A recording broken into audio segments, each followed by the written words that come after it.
വർക്കല റാത്തിക്കൽ കൂട്ടായ്മയുടെ 14-ാം വാർഷികാഘോഷം വിപുലമായ ആഘോഷ പരിപാടികളോടെ കൊണ്ടാടി.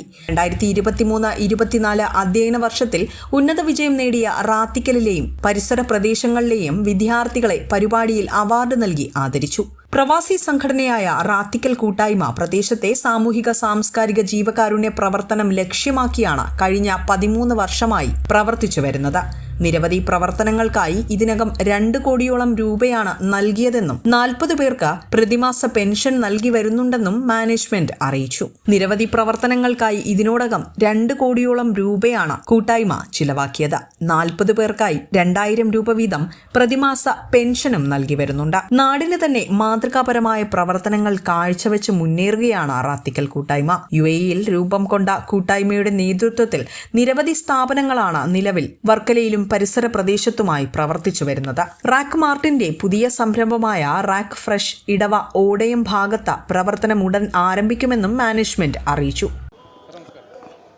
റാത്തിക്കൽ കൂട്ടായ്മ എന്ന മഹത്തായ ഈ ഒരു സംഘടന കേവലം 3-4 പേരുടെ മനസ്സിൽ തോന്നിയ ഒരു ആശയം ഇപ്പോൾ റാത്തിക്കൽ പ്രദേശത്തെ അല്ലെങ്കിൽ വർക്കല ദേശത്തിൻ്റെ അഭിമാനകരമായ ഒരു സംഘടനയായി മാറിക്കഴിഞ്ഞു. കാരണം പുത്തൻചന്തയിൽ നിലകൊള്ളുന്ന റാക്ക്, അതുപോലെ നാട്ടിലെ സാംസ്കാരിക ജീവകാരുണ്യ പ്രവർത്തനങ്ങൾ, മികവുറ്റ പ്രവർത്തനങ്ങൾ കാണിക്കാൻ സാധിച്ചു ഈ കൂട്ടായ്മയ്ക്ക്.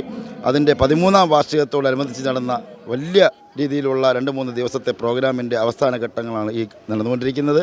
ഖുർആൻ പാരായണ മത്സരം മുതൽ എല്ലാ മേഖലകളിലും സ്പർശിച്ചു വരുന്ന ഈ കൂട്ടായ്മ വരും തലമുറയ്ക്കൊരു പ്രചോദനം നൽകുന്ന രീതിയിലുള്ള ഈ കൂട്ടായ്മ ഇനിയും, അതായത് ജീവകാരുണ്യ പ്രവർത്തനങ്ങളിൽ 10-60 പേർക്ക് 2000 രൂപ മുതൽ മേളിലോട്ട് പെൻഷൻ നൽകുന്ന കൂട്ടായ്മ, അതുപോലെ തന്നെ മറ്റ് നിർദ്ധരായ കുടുംബങ്ങൾക്ക് സഹായങ്ങൾ നൽകുന്ന കൂട്ടായ്മ, അങ്ങനെ ഒത്തൊരുമയോടെ ഈ കൂട്ടായ്മ ഇനിയും ഒത്തിരി ഉയരങ്ങളിലെത്തട്ടെ എന്ന് മാത്രം ആശംസിച്ചുകൊണ്ട് ഈ മഹന്യ 13-ാം വാർഷികത്തോടനുബന്ധിച്ച് ഈ പരിപാടിക്ക് എല്ലാവിധ ആശംസകളും നേരുന്നു. അതെ, LLB ഞാൻ ആഗ്രഹിച്ചെടുത്തൊരു കോഴ്സ് തന്നെയായിരുന്നു. BCom LLB ആണ് ഞാൻ പഠിച്ചിരുന്നത്.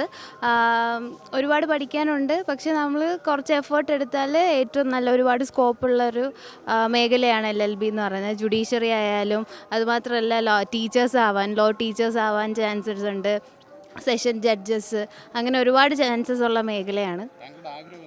എനിക്ക് ജുഡീഷ്യറി മുന്നോട്ട് പോകാനാണ് താല്പര്യം. ഞാനിപ്പോൾ കറൻ്റ്ലി LLM പഠിക്കുവാണ് ഡൽഹിയിൽ.